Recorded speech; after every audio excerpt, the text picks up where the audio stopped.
ज़्यादा टाइम नहीं हमारे पास, ठीक है। देखो सुनना, अभी आज हम बात करेंगे फर्स्ट ऑर्डर काइनेटिक्स की। इसके पहले जीरो ऑर्डर पढ़ा, आज हम बात करेंगे, एकदम अच्छे से बातें करेंगे थोड़ी सी फर्स्ट ऑर्डर काइनेटिक्स की। फर्स्ट ऑर्डर काइनेटिक्स, काइनेटिक्स, ठीक है ना। देखो अब फर्स्ट ऑर्डर काइनेटिक्स आज पूरा खत्म करेंगे, एक डेढ़ घंटे का सेशन होगा, ऑलमोस्ट 95% हम खत्म कर देंगे। उसके बाद जो भी रिमेनिंग चीजें नेक्स्ट लेक्चर में कंटिन्यू करेंगे, ठीक है। देखो तो जो होता क्या है फर्स्ट ऑर्डर काइनेटिक्स की, तो सबसे अगर मैं बात करूं तो ऑर्डर क्या होती है आपकी रिएक्शन की, एक होती है, ठीक है ना। ऑर्डर ऑफ रिएक्शन क्या होता है, एक होता है। सबसे पहली बात तो ये फर्स्ट ऑर्डर काइनेटिक्स में आपको ऑर्डर पता होना चाहिए, एक होता है। दूसरी बात बच्चों, ये जो रिएक्शंस होती है ना, जो भी फर्स्ट ऑर्डर काइनेटिक्स के अंदर आती है, ये never goes for completion, never goes for completion. मतलब ये रिएक्शन कभी कंप्लीट नहीं होती, नेवर गोस फॉर कंप्लीशन। हाँ, ये रिएक्शन 99.99% कंप्लीट हो जाएंगी, लेकिन पॉइंट मतलब आगे वाली चीजें कंप्लीट ही नहीं होगी। समझ में आया? तो सब मुझे एक बात बताओ, अगर ये रिएक्शन कंप्लीट नहीं होगी तो इसका लाइफ टाइम क्या आएगा, जल्दी बताओ। अगर इसको कंप्लीट होने के लिए अगर किसी ने पूछा कि फर्स्ट ऑर्डर रिएक्शन को कंप्लीट होने के लिए क्या टाइम लगता है, तो आप सब बोलोगे इन्फिनिटी। समझ में आया सभी को, जल्दी बताओ। अभी हम सब पढ़ेंगे धीरे धीरे, इतनी बातें क्लियर है सभी को कि सबसे पहली बात तो ये कि बच्चों फर्स्ट ऑर्डर काइनेटिक जो भी होता है ना, इसके लिए n की वैल्यू एक होती है। तो ये रिएक्शन हम बोल सकते हैं कि this reaction never goes for completion, और इस रिएक्शन का जो लाइफ टाइम होता है वो इन्फिनाइट होता है, यानी कि इस रिएक्शन को खत्म होने के लिए बहुत ज्यादा समय लगता है, यानी कि इन्फिनाइट समय लगता है। थोड़ा सा एग्जाम्पल से मैं आपको बता दूं, चलो देखो फर्स्ट ऑर्डर को और जीरो ऑर्डर को अलग अलग चीजें, मतलब बिल्कुल रिलेट मत करना, दोनों अलग चीजें, ठीक है ना। देखो मैं आपसे एक एग्जांपल ले लेता हूँ, थोड़ा समझ में आ जाएगा।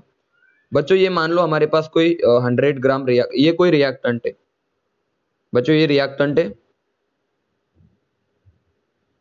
मान लो इसको आधा खत्म होने के लिए, इसको आधा खत्म होने के लिए कितना टाइम लगा, इसको आधा खत्म होने के लिए टाइम लगा 10 साल, 10 ईयर, ठीक है ना। तो बताओ इसको आधा खत्म होने के लिए कितना लगेगा। तो मान लो इसको इसको देखो, इसको आधा खत्म होने के लिए कितना लगा 10, और इसको वापस से आधा खत्म होने के लिए कितना लगेगा, इसको भी 10 साल लगेंगे। ध्यान से सुनना, वापस से इस चीज को आधा खत्म होने के लिए वापस से कितना लगेगा, बोलो वापस से कितना लगेगा, 10 साल। इसको आधा खत्म होने के लिए कितना लगेगा, 10 साल, और वापस से इसको आधा खत्म होने के लिए कितना लगेगा, 10 साल। इस छोटे से टुकड़े को आधा खत्म होने के लिए कितना लगेगा, 10 साल, और वापस से उस मतलब आपको कनेक्टिविटी समझ में आई क्या, कि कंप्लीट ही नहीं होगी रिएक्शन। अगर इसको और देखो, ये तो हमारे पास पूरा था बड़ा, इसको आधा खत्म होने के लिए 10 साल, इसको और आधा खत्म होने के लिए 10 साल, ये छोटा टुकड़ा बना, इसको आधा खत्म होने के लिए 10 साल, वापस से एक छोटा टुकड़ा बना, इसको आधा खत्म होने के लिए 10 साल, उससे भी छोटा, उसको आधा खत्म होने के लिए 10 साल, और वापस से जो सबसे छोटा होगा उसको भी आधा खत्म होने के लिए कितना लगेगा, 10 साल, वापस से छोटा टुकड़ा बनेगा 10 साल। तो क्या ये रिएक्शन कंप्लीट होगी, जल्दी बताओ। क्या आपकी फर्स्ट ऑर्डर रिएक्शन कंप्लीट होगी? क्या आपको कंसेप्ट समझ में आया? मैसेज करके या माइक ऑन करके, आप माइक ऑन करके बता दीजिएगा तो जल्दी से हो जाता है, ठीक है ना। समझ में आया सभी को? फर्स्ट ऑर्डर रिएक्शन कभी कंप्लीट ही नहीं होती। फर्स्ट ऑर्डर रिएक्शन कभी कंप्लीट ही नहीं होती। दूसरी बात सुनना, दूसरी बात ध्यान से सुनो,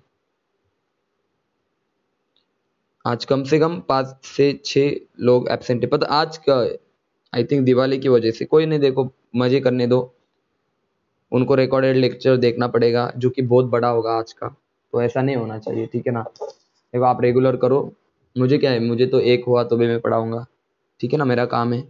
सुनना, अभी तक मैंने पढ़ा कि फर्स्ट ऑर्डर रिएक्शन जो होती है उसका जो लाइफ टाइम होता है वो इन्फिनिटी होता है, रिएक्शन कभी खत्म ही नहीं होती। फॉर एग्जाम्पल बच्चों, आपको ग्रेफाइट पता है, ग्रेफाइट का डायमंड में कन्वर्ट होना, ग्रेफाइट का डायमंड में कन्वर्ट होना, क्या कभी ऐसा हुआ है? आपको लगता है क्या इतना ग्रेफाइट था और इसमें से इतना पूरा डायमंड मिला हमें, क्या ये पॉसिबल है? आपने देखो, मैं आपको एक चीज बता दूं। सबसे पहली बात तो ये वाली रिएक्शन आपकी फर्स्ट ऑर्डर की रिएक्शन है। कौन सी? फर्स्ट ऑर्डर की। यानी कि ग्रेफाइट को डायमंड में जाने के लिए कितना टाइम लगता है? इन्फिनाइट टाइम लगता है, बहुत ज्यादा टाइम लगता है। कुछ हजारों साल, करोड़ों साल, लाखों साल लगता है, मतलब बहुत ज्यादा टाइम लगता है। तब तक तो हम बचेंगे नहीं ना, तो हम बोल सकते हैं कि एक इन्फिनाइट टाइम वाली रिएक्शन है। दूसरी इंपॉर्टेंट बात, देखो ये आपका ग्रेफाइट है, ये आपका ग्रेफाइट है। इसको आधा होने के लिए कितने साल लगे? मान लो 100 साल लगे। वापस से ये छोटा सा ग्रेफाइट है, इसको आधा होने के लिए कितने साल लगेंगे? 100 लगेंगे। इसको आधा होने के लिए कितना लगेंगे बोलो? और 100 साल। इसको आधा होने के लिए कितने लगेंगे बच्चों? 100 साल। इसको आधा होने के लिए कितने लगेंगे? 100 साल। यानी कि आपको कनेक्टिविटी समझ में आई? ये रिएक्शन खत्म ही नहीं होती। क्या बात क्लियर है? मैसेज करो। अब समझ में आया मैं क्या बताना चाहता हूँ कि कोई भी फर्स्ट ऑर्डर रिएक्शन है, उसको होने के लिए बहुत ज्यादा टाइम लगता है। तो अगर टाइम लगता है तो आप समझ जाओ कि वो आपका टाइम इन्फिनाइट होता है। अब मैं दो रिएक्शन ले लेता हूँ। मान लो कोई ये जीरो ऑर्डर रिएक्शन है, ये फर्स्ट ऑर्डर रिएक्शन है। अगर मैं पूछूं इसका टी हाफ कितना है आपका? 5 मिनट। टी हाफ 5 मिनट है, तो बताओ लाइफ टाइम कितना होगा जीरो ऑर्डर का? जल्दी बताओ। जीरो ऑर्डर का लाइफ टाइम कितना होगा? जल्दी बताओ। टाउ कितना होगा? टाउ लाइफ टाइम जल्दी बता दो, जल्दी से, क्लियरली बताओ। 10 मिनट होगा, ये पढ़ा रखा है मैंने, क्योंकि डबल होता है जीरो ऑर्डर के लिए। अगर मैं बात करूं फर्स्ट ऑर्डर रिएक्शन है, टी हाफ आपका गिवन है, मान लो 10 मिनट है, तो क्या आप टाउ बता सकते हो? तो आपका आंसर होगा हाँ सर, टाउ आपका इन्फिनिटी होगा। क्या डिफरेंस समझ में आया सभी को? पहले तो ये बताओ कि डिफरेंस समझ में आया कि जो रिएक्शन कंप्लीट होती है उसे हम बोलेंगे जीरो ऑर्डर रिएक्शन। जो रिएक्शन कंप्लीशन नहीं होती, जिसका लाइफ टाइम इन्फिनिटी है, उन रिएक्शनों को हम बोलेंगे फर्स्ट ऑर्डर रिएक्शन। अब थोड़ा देखो इधर। अब थोड़ा मैथ बता देता हूँ। मैथ बच्चों, थोड़े मैथ समझो। कोई इंपॉर्टेंट चीज बता रहा हूं मैं, ध्यान से सुनो। थोड़ा सा मैथ बता दूं मैं। हालांकि ऑलरेडी मैं पढ़ा चुका हूं मैथ, लेकिन फिर भी मैं थोड़ा बता देता हूं आपको। देखो बच्चों, integration of dx upon x होता है, ध्यान से सुनना। Integration of dx upon x होता है आपका ln x। क्या होता है बच्चों? ln x प्लस c होता है, ध्यान से सुनना। अगर मैं बात करूं integration of dx upon x, और अब लिमिट लगा दूं 1 से 2 या 2 से 3, लिमिट क्या लगा दूं बच्चों? 2 से 3 लगा दूं, तो आप बोलोगे इसका इंटीग्रेशन आ जाएगा ln x। लेकिन अब हमें लिमिट लगानी है। अपर लिमिट क्या है बोलो? 3 है। और बच्चों लोअर लिमिट क्या है? 2 है। और सी को मत लिखना, आप सी को मत लिखना। लिमिट लगाने के बाद हम सी को नहीं लिखते। क्या बात क्लियर है यहां तक की? कुछ नहीं किया मैंने, ये अपना नॉर्मल फॉर्मूला था, इसको मैंने लिमिट लगाया। Upper limit 3, lower limit 2। अब इसको सॉल्व कैसे करें सर? सर एक बार x की जगह पे 3 पुट करो, so ln of 3 minus upper limit minus, देखो upper limit minus lower limit, और एक बार 2 पुट करो तो क्या आ जाएगा? ln of 2। ये आपका आ गया इक्वेशन, ये आपका बन गया आंसर। अगर मैं थोड़ा सा आपसे बताऊं, ध्यान से सुनो, ठीक है ना? थोड़ा देखो। अगर आपसे मैं ऐसा पूछ लूं, बच्चों ध्यान से सुनना। मान लो मैं पूछ लूं डी ए बाई ए का इंटीग्रेशन क्या है? आप बोलोगे सर ln ऑफ ए, जैसे x था वैसे ln x। ln है, जैसे हमने ln x बाय, सुनना, ln x बाय ए पढ़ा, सॉरी dx बाय ए पढ़ा, वैसे आप पढ़ रहे क्या? dA बाय ए का इंटीग्रेशन होगा ln ऑफ a। अगर मैं इसको लिमिट लगा दूं, देखो सुनना भाई, dA से a लिमिट लगा दूं, a नॉट से a, लिमिट क्या है बोलो? a नॉट से a इज इक्वल टू आपका आ जाएगा ln of a। Limit upper कौन सी? a है, और लोअर लिमिट क्या है? a not. तो a की जगह पे एक बार a पुट करो तो क्या बन जाएगा ln a minus ln a not. बच्चों क्लियर है सभी को? मैसेज करके बताओ। थोड़ा सा मैथ समझ में आया? मैसेज करो हाँ या ना, जल्दी बताओ। सभी को क्लियर है? अच्छी बात है। सुनना, अगर डाउट है तो तुरंत बता दो, मैं रिपीट कर दूंगा, ठीक है ना? देखो सुनो, अभी थोड़ा ध्यान से सुनना मैं क्या बता रहा हूं। इन 4-5 दिनों में हम बहुत सारे चैप्टर कवर हो जाएंगे आपके। इन 4-5 दिनों के अंदर बहुत सारे चैप्टर आपके कवर हो जाएंगे, तो बिल्कुल भी लाइव लेक्चर अटेंड करने की कोशिश करो। रिकॉर्डेड से क्या होता है, अब बहुत बच्चे पीछे रह जाएंगे, इसलिए मैं बता रहा हूँ, फिर बाद में इंटरेस्ट कम होता जाता है, ठीक है ना। देखो उस चैप्टर से इंटरेस्ट कम होता जाता है, ठीक है, सुनना भी अच्छे से। अब मैं बात कर लेता हूँ एक रिएक्शन की। मान लो कोई फर्स्ट ऑर्डर रिएक्शन है, n इज इक्वल टू 1, और इस रिएक्शन की बात करूं, मान लो रिएक्टेंट A है हमारा और प्रोडक्ट हमारा P है, ठीक है ना। At time t is equal to 0, starting में A की कॉन्सेंट्रेशन आपकी थी मान लो A0, और प्रोडक्ट आपका नहीं बना। At time t is equal to कुछ समय बाद, यानी time t is equal to 5 minute 10 minute, यानी time t is equal to t, A का बचा, A आपका बचा रिमेनिंग कॉन्सेंट्रेशन, और प्रोडक्ट आपका बना कुछ x बना, याद है ना सभी को। मैं A को लिख सकता हूँ A0 माइनस एक्स, याद है ना सभी को। A को मैं लिख सकता हूँ A0 माइनस एक्स। अब थोड़ा इनको बता देता हूँ मैं आप सभी को, सुनना। A0 आपका होता है इनिशियल कॉन्सेंट्रेशन, ये होता है आपका इनिशियल कॉन्सेंट्रेशन, और A होता है आपका रिमेनिंग कॉन्सेंट्रेशन, या कॉन्सेंट्रेशन भी बोल सकते हो आप, लेकिन ज्यादा अच्छा है रिमेनिंग कॉन्सेंट्रेशन। एक्स आपका होता है प्रोडक्ट, बच्चों एक्स क्या होता है आपका, प्रोडक्ट होता है। अब थोड़ा ध्यान से सुनना, बातों पे थोड़ा फोकस करो, मैं क्या बताना चाहता हूँ, देखो क्या बताना चाहता हूँ, ध्यान से सुनना। यहाँ पे देखो, अगर मैं इस रिएक्शन पे अगर मैं रेट लॉ अप्लाई करूँ, देखो रेट लॉ मैंने पढ़ाया था आपको बच्चों, रेट लॉ अगर, तो थोड़ा सा देखो मुझे, थोड़ा सा यहाँ पे देखो। अभी मैंने आपको बोला एट टाइम t बराबर 0 पे आपके A की कॉन्सेंट्रेशन कितनी थी बच्चों, A0 थी, सही है ना। और at time t is equal to t पे आपकी A की कॉन्सेंट्रेशन कितनी थी, A थी। यही तो पढ़ा है ना अभी मैंने कि कॉन्सेंट्रेशन टाइम t बराबर 0 पे कितनी थी, A0। At time t is equal to A की कॉन्सेंट्रेशन क्या थी, A, यानी कि A0 आपकी इनिशियल कॉन्सेंट्रेशन है और A आपकी रिमेनिंग कॉन्सेंट्रेशन है, ठीक है ना। अब देखो मतलब स्टार्टिंग में कितनी थी और अब बची कितनी, स्टार्टिंग में कितनी थी, A0 थी, बची कितनी, A बची। अब थोड़ा ध्यान से सुनना, देखो थोड़ा सा पेशेंस रखो और ध्यान से सुनने की कोशिश करो मैं क्या बताना चाहता हूँ, क्योंकि जब रिजल्ट आएगा तब आपको फाइनली तो रिजल्ट ही याद रखना है बच्चों, ठीक है ना। अब देखो अगर मैं इसके ऊपर रेट लॉ अप्लाई करूँ तो आप बोलोगे बच्चों रेट लॉ होता है, बोलो रेट होता है आपका, सुनना रेट लॉ अगर अप्लाई करूँ तो आपका रेट होता है, रेट इज इक्वल टू, सुनना, के इंटू कॉन्सेंट्रेशन ऑफ रिएक्टेंट कौन है, ए हमारा, रेज टू द पावर, बोलो बच्चों ऑर्डर कितनी है with respect to A, order कितने हैं बच्चों, एक है।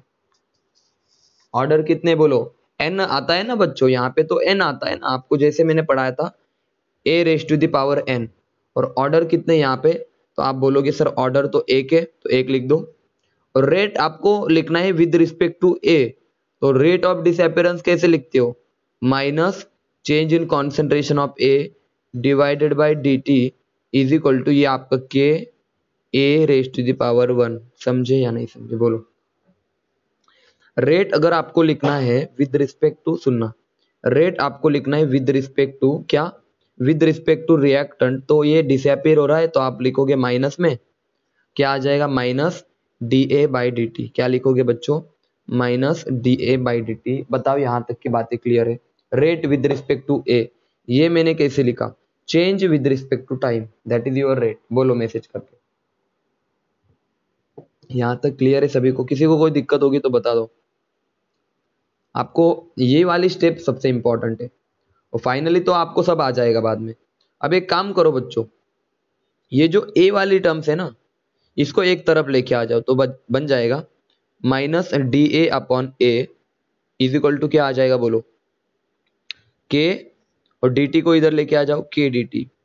अब देखो सुनना, अब आप क्या करो, देखो आपको पता है इंटीग्रेट, अब इंटीग्रेशन करना है, सुनो इंटीग्रेशन करना है बच्चों।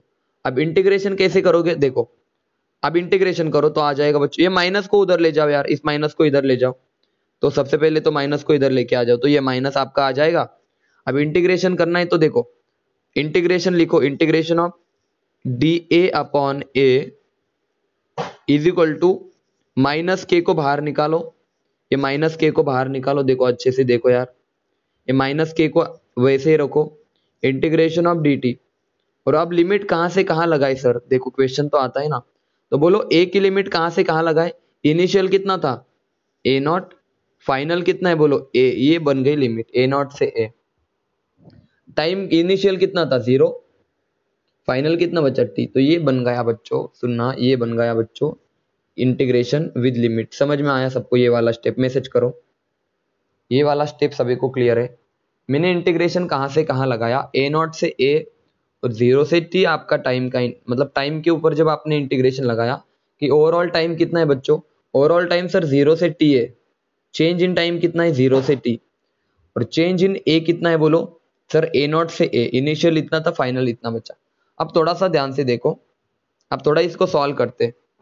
अगर आपको याद है डी एक्स अपॉन ए या डी ए अपॉन ए का इंटीग्रेशन क्या होता है, एल एन ऑफ ए क्या होता है बच्चों, इसका इंटीग्रेशन आपका आ जाएगा एल एन ऑफ ए, ऊपर क्या आ जाएगा, अपर लिमिट कौन है ए, लोअर लिमिट कौन है A not, is equal to ये माइनस के आपका एज इट इज, और डी एक्स का इंटीग्रेशन बच्चों एक्स होता है सुनना, और डी टी का क्या आएगा टी आएगा बच्चों, डी टी का इंटीग्रेशन क्या आएगा बोलो टी आएगा, याद रखना इस चीज को, डी टी का इंटीग्रेशन क्या आएगा टी, और अपर लिमिट कौन है टाइम, और लोअर लिमिट क्या है 0, तो ये लिखना भूलना मत। समझ में आया सभी को, किसी को कोई दिक्कत? देखो देखो थोड़ा बता देता हूं मैं सुनना, यहाँ पे देखो एक सेकेंड ना, देखो जो dx का इंटीग्रेशन होता है ना वो आपका x होता है, तो dt का इंटीग्रेशन क्या होगा बच्चों, टाइम होगा। अरे हाँ या ना, dt का इंटीग्रेशन तो टाइम ही होगा ना, और अगर मैं यहाँ पे लिमिट लगा दूं a से b, तो यहाँ पे आ जाएगा ऊपर कौन है upper limit b, lower limit क्या है a, और यहाँ से 2 से 3 लगा दूं तो आप बोलोगे सर अपर लिमिट 3 है लोअर लिमिट 2 है। तो इसी तरह से आप टाइम को देखो ना, इसी तरह से टाइम को देखो ना, अपर लिमिट क्या है बोलो, तो इसको अच्छे से लिख लेता हूं। तो आपने अभी तक पढ़ा एल एन ए, ऊपर क्या था ए और नीचे क्या था A nought, lower limit is equal to, इसको मैं लिख सकता हूँ माइनस के टाइम, अपर लिमिट क्या है बोलो टी, और लोअर लिमिट 0। अब आपको करना पड़ेगा अपर लिमिट माइनस लोअर लिमिट, एक बार ए की जगह पे इसको पुट करो तो क्या आ जाएगा एल एन ए माइनस, एक बार इसको पुट करो L N A not is equal to, देखो यार इसको पुट करो टी माइनस 0 कितना आएगा, अपर लिमिट माइनस लोअर लिमिट, ये आपका आ जाएगा माइनस के टी। बहुत ध्यान से सुनना मैं क्या करता हूँ बच्चों, इस minus L N A not को उधर की तरफ ले जाओ तो प्लस हो जाएगा, माइनस के टी को इधर ले जाओ तो आंसर बनेगा बच्चों एल एन ए नॉट, जो कि उधर ले गया वो पॉजिटिव होगा इज इक्वल टू, ये तो एज इट इज है आपका, और ये प्लस हो गया तो आप लिखोगे L N A plus K T. सबको समझ में आया मैंने क्या किया? किसी को कोई दिक्कत? जल्दी बताओ। ये वाली इक्वेशन किसी को समझ में नहीं आई तो बता दो, ये वाली इक्वेशन किसी को नहीं समझ में आई तो बताओ। देखो L N A not minus है, आप उसको उधर ले जाओ तो ये प्लस हो जाएगा, और माइनस के टी को इधर लेके आ जाओ प्लस के टी हो जाएगा, इस तरफ लेके आ जाओ। तो ये फाइनल इक्वेशन आपकी बनी integrated rate law equation for zero order reaction. और आप बताओ किसी को कोई दिक्कत है क्या, बोलो। एक मिनट हाँ, चलो कोई डाउट नहीं, अच्छी बात है। सुनना मैं आपको बता देता हूँ, सुनना अच्छे से। तो आज नेटवर्क इशू आई थिंक बहुत लोगों का, नेटवर्क इशू कैसे आ सकता है, नहीं आना चाहिए। फिर दिवाली होती है, पटाखे बजते हैं, आपको दिवाली मनानी है लेकिन एग्जाम के बाद, रिजल्ट के बाद, ठीक है ना बच्चों? सुनो अच्छे से, देखो थोड़ा यहाँ पे अभी आपने पढ़ा L N A not is equal to क्या आया था, A not is equal to L N A not is equal to क्या आया था बोलो, L N A not is equal to L N A plus K T, L N A plus K T, L N A plus K T. समझ में आया सभी को? L N A not आपका आया था L N A plus K T. अब थोड़ा ध्यान से सुनना, अगर आपसे कोई पूछे L N A plus K T, अगर आपसे ये था आपका जो भी रेट लॉ था आपने उसको इंटीग्रेट किया था ना यार, जो भी रेट लॉ आपने पढ़ा था उसको आपने क्या किया, उसका इंटीग्रेशन लिया, तो इसे हम बोलेंगे इंटीग्रेटेड रेट लॉ। बच्चों ध्यान से सुनना, इसे हम बोलेंगे इंटीग्रेटेड, सुनना integrated rate law for first order. This is the integrated rate law for first order. ये वाली इक्वेशन आपको याद रखनी है, ln a not is equal to ln a plus K T. बच्चों याद हो जाएंगी, जल्दी बताओ। इस इक्वेशन को आपको अच्छे से याद करना है क्योंकि इसके ऊपर पूरी काइनेटिक्स डिपेंड है। फर्स्ट ऑर्डर काइनेटिक्स जो आज पढ़ेंगे सारी की सारी इस इक्वेशन पे डिपेंड है। अब देखो जीरो ऑर्डर का आपको अगर याद होगा, देखो याद है क्या कुछ, A not is equal to A plus K T, कुछ याद आया? क्या डिफरेंस है दोनों में? सर जी यहाँ पे ln है, ये था आपका n is equal to zero के लिए, ये आपका n इज इक्वल, याद करने का तरीका बता रहा हूँ। ऊपर में बस ln लगा दो, ऊपर पे बस ln लगा दो, आ जाएगा आपका फर्स्ट ऑर्डर का इंटीग्रेटेड रेट लॉ। और नीचे क्या लगा दो, बस नीचे ln हटा दो, यह आ जाएगा जीरो ऑर्डर का इंटीग्रेटेड रेट लॉ। अब सुनो, अब थोड़ा ध्यान से सुनो। अगर आपने अच्छे से देखा होगा कि ln से अगर मुझे लॉग में जाना है, ln से मुझे लॉग में जाना है, तो मैं क्या करता हूं बच्चों, मैं लॉग को मल्टीप्लाई कर देता हूं 2.303 से। तो अब ये दोनों इक्वल है, यानी या तो मैं ln लिखूं, सुनना, या तो ln लिखूं या लिखूं 2.303 लॉग, दोनों का मीनिंग एक ही है बच्चों। अरे हाँ या ना, ln लिखूं या 2.303 लॉग लिखूं, दोनों का मीनिंग एकदम सेम है, ठीक है ना। अब देखो ln की जगह पे मैं 2.303 लॉग लिख सकता हूं। अब इसको इधर लेके आओ तो क्या आ जाएगा, ln a not divide, sorry ln a not, ये प्लस इधर आके माइनस हो जाएगा, minus ln a is equal to क्या आ जाएगा बच्चों, के टी आ जाएगा। अब मुझे एक बात बताओ, क्या आप इसको ऐसे नहीं लिख सकते, लॉग या ln, ln a not minus ln a को आप लिख सकते हो ln of a not by a। अरे हाँ या ना, जल्दी बताओ। डिवाइड अगर हुआ, सॉरी ये माइनस हुआ तो हम इसको डिवाइड कर सकते हैं ना, a माइनस बी, तो ln of a nought divided by a is equal to आ जाएगा के टी। सभी को यहां तक की बातें क्लियर है? बताओ, सभी को यहां तक की बातें क्लियर है? सभी को क्लियर है? जल्दी बताओ। अब आप देखो, कुछ नहीं किया यार, ये इक्वेशन हमें याद था, बहुत ज्यादा अच्छे से याद था। ln a not is equal to ln a plus K T, बस उसको थोड़ा रीअरेंज किया। अब मुझे बताओ, आपको लॉग में चाहिए बच्चों, ये इंटीग्रेटेड रेट लॉ है, आपको लॉग में चाहिए, किस में चाहिए, लॉग में। तो आप बोलोगे सर एक काम करो, इसको मल्टीप्लाई कर दो, इसको लॉग में ले जाओ और मल्टीप्लाई कर दो 2.303 से। अरे सर मजा आ गया। और ऊपर आ जाएगा a नॉट, नीचे आ जाएगा a इज इक्वल टू क्या आ जाएगा, के टी। अब k को एक तरफ रखो, तो k is equal to, time को इधर लेके आ जाओ, तो k इज इक्वल टू क्या बन जाएगा, 2.303 divided by t log of a not by a। क्या समझ में आया? This is the logarithmic form of first order integrated rate law and this is ln form, ये ln फॉर्म थी ऊपर वाली, नेचुरल लॉगरिथमिक फॉर्म थी ऊपर वाली, ये नेचुरल लॉगरिथमिक या ln फॉर्म थी, ये आपकी लॉग फॉर्म है। और यहाँ से हम ये वाले हम यूज करते जनरली लॉगरिथमिक फॉर्म। मैसेज करके बताओ समझे या नहीं समझे, बोलो। ये वाली फॉर्म समझ में आई? मैंने कुछ नहीं किया, मैंने बस ln को लॉग में किया, तो आपका आंसर आ जाएगा क्या। देखो ln को लॉग में कैसे करते हैं, तो 2.303 लॉग लिख दो सीधे, तो आप लिखोगे कि बच्चों ये आ जाए क्या, k is equal to 2.303 divided by T. K आपका रेट कांस्टेंट है, टी आपका टाइम है, ए नॉट आपका इनिशियल कॉन्सेंट्रेशन है बच्चों, और ए आपका रिमेनिंग कॉन्सेंट्रेशन, ये रिमेनिंग कॉन्सेंट्रेशन, इनिशियल कॉन्सेंट्रेशन। अब बोलो समझ में आया यहाँ तक का, बोलो जल्दी। दो फॉर्म आपको याद हो जाएंगी, मैसेज करके बताओ, माइक ऑन करके जल्दी से बता दो।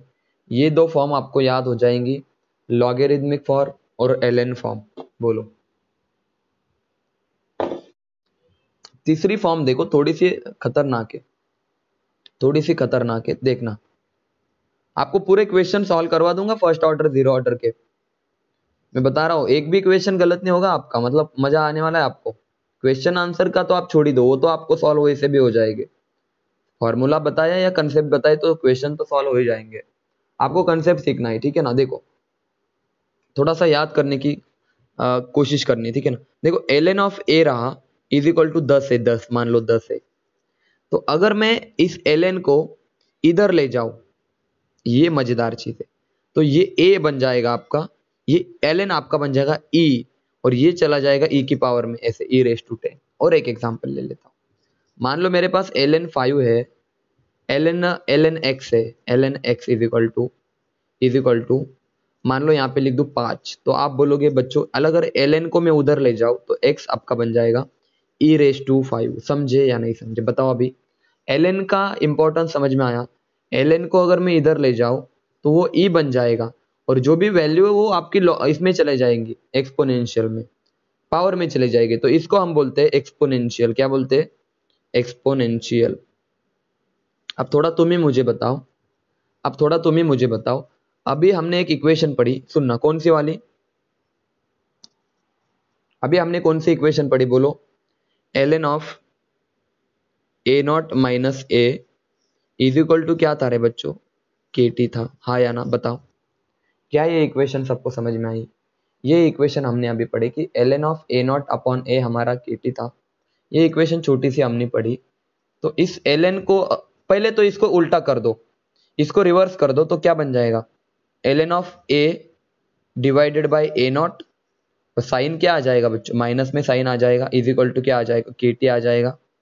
मैं जानबूझ के उल्टा कर रहा हूं क्योंकि हमें ग्राफ जब पढ़ेंगे तो ग्राफ में हमें ये चीजें आनी चाहिए कि कौन सा इक्वेशन हमें यूज करना है, कैसे बनता है। देखो पहले तो मैं इसको उल्टा कर देता हूं, ln a0 बाई a को अगर मैं रिवर्स कर दूं तो बच्चों रिवर्स करने के बाद ये बन जाएगा a अपॉन a0 और साइन भी चेंज हो जाएगा। अब साइन को उधर ले जाओ तो बन जाएगा ln a0 a upon a0 is equal to बच्चों माइनस kt। अरे सर ln को उधर ले जाओ तो आपका आंसर आ जाएगा, बोलो ln को उधर ले जाओ, आंसर आ जाएगा a upon a0 is equal to e power minus kt। मजा आया सभी को? और अगर मैं a को इधर रखूं और a0 को उधर ले जाओ तो आपका आंसर बन जाएगा a0 into e minus kt। a0 into, देखो क्या डाउट है? kt को भी रिवर्स करना पड़ेगा ना? अरे नहीं कोई बात नहीं, ऐसा कुछ नहीं है। देखो अगर मैंने साइन को यहाँ पे कर दिया ना, ये साइन इधर चेंज कर दिया ना, ये यहाँ पे साइन चेंज कर दिया ना मैंने, ठीक है ना, ये साइन चेंज कर दिया। हो गया अभी क्लियर? हो गया ना? पूरा नहीं रिवर्स करना है हमें, ये हाँ ये वाली टर्म रिवर्स करनी है सिर्फ। ऐसा क्यों किया? क्योंकि देखो हमें ये वाली चीज ढूंढनी थी। हमें ये था हमारा रिएक्टेंट, ये तो हमारा रिएक्टेंट था ना, रिमेनिंग कॉन्सेंट्रेशन ऑफ रिएक्टेंट, और टाइम का ग्राफ देखना था हमारा, टाइम का। तो इस ग्राफ के लिए हमने ये वाली इक्वेशन यूज की। समझ में आया सभी को? इसीलिए मैंने इन दोनों को रिवर्स किया। अब देखो कुछ बच्चे ऐसे बोलते सर रिवर्स मत करो। अरे भाई देखो, अगर रिवर्स नहीं किया मैंने तो क्या होगा? देखो रिवर्स नहीं किया तो हमें a0 इज इक्वल टू ए मिलेगा, ऐसे a0 इज इक्वल टू ए मिलेगा और ये प्लस kt हो जाएगा। हमें तो ये वाली रिलेशन नहीं चाहिए, हमें रिलेशन कौन सा चाहिए? हमें रिलेशन चाहिए A versus time, sorry A versus time का। तो a इज इक्वल टू आपका आ जाएगा a0 और ऊपर आ जाएगा माइनस kt। तो ये वाली चीज हमें फाइंड आउट करनी थी। देखो एग्जाम में कितने क्वेश्चन आते हैं, आप सुनना। हमने अभी अभी पढ़ा कि फर्स्ट ऑर्डर क्या होता है, ठीक है ना। और फर्स्ट ऑर्डर में हमने क्या देखा, सुनना हाँ बच्चों। फर्स्ट ऑर्डर में हमने क्या देखा कि रेट लॉ लिखा और रेट लॉ को हमने इंटीग्रेट किया। अब जब इंटीग्रेट किया तो हमें तीन चीजें मिली। अब ये समझ में आया ना सबको? देखो ये इक्वेशन थी, इसको मैंने रिवर्स किया, ये माइनस साइन आ गया, इसको उल्टा किया मैंने बस। उसके बाद माइनस को उधर ले गया, minus kt, ln of a upon a0। अब मुझे पता है ln को उधर ले जाने के बाद बन जाएगा e माइनस kt। फिर आपको आगे का पता है, आपको a वर्सेस टाइम को देखना था, तो आपने क्या किया, a को इधर रखा, a0 को उधर ले गए। अब सुनना, अब हमें तीन इक्वेशन मिली। एग्जाम के क्वेश्चन देखो, अभी थोड़ा एग्जाम के क्वेश्चन देखो, एक सेकेंड ना।